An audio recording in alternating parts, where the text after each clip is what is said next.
र तपाईहरु के कस्तो हुनुहुन्छ र म चाहिँ अहिले घुम्न आएको छु। हेर्नु न यहाँ ट्रेन आलीमा आएको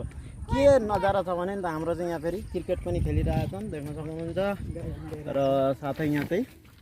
यता हेर्नु सक्नुहुन्छ यहाँ चाहिँ गाई गोरु पनि लिएर आउँदैछन् र हाम्रो यहाँ चाहिँ फकल्यान्ड या टागेर यो डाम्फर बसेको छ किन भनेर सोध्नुहुन्छ भने हाम्रो यहाँ गेट चाहिँ बन्द गरेर माने यहाँ हाम्रो ओभरब्रिज बा के अन्डरग्राउन्ड गरेर बनाउने अरे भन्ने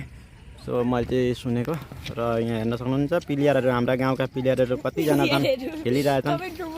र यी केटाहरूले चाहिँ लाए माने डिस्ट्रिक्ट लेभलै हान्छन् कि जस्तो लाग्दैछ गाइस मलाई चाहिँ। र हेर्नु यता गाई गोरु पनि आइपुगेका छन् र हाम्रो गाउँको चाहिँ यस्तै छ नजारा र यता हेर्न सक्नुहुन्छ पहाड र यता प्लस तपाईहरुको पिकनिक प्लेस यति बढिया छ भन्नुहुन्छ नि दोकान बजार एभ्रिथिङ भेट्नुहुन्छ। र साथै यहाँ चाहिँ मेरो बाजे हुनुहुन्छ मित बाजे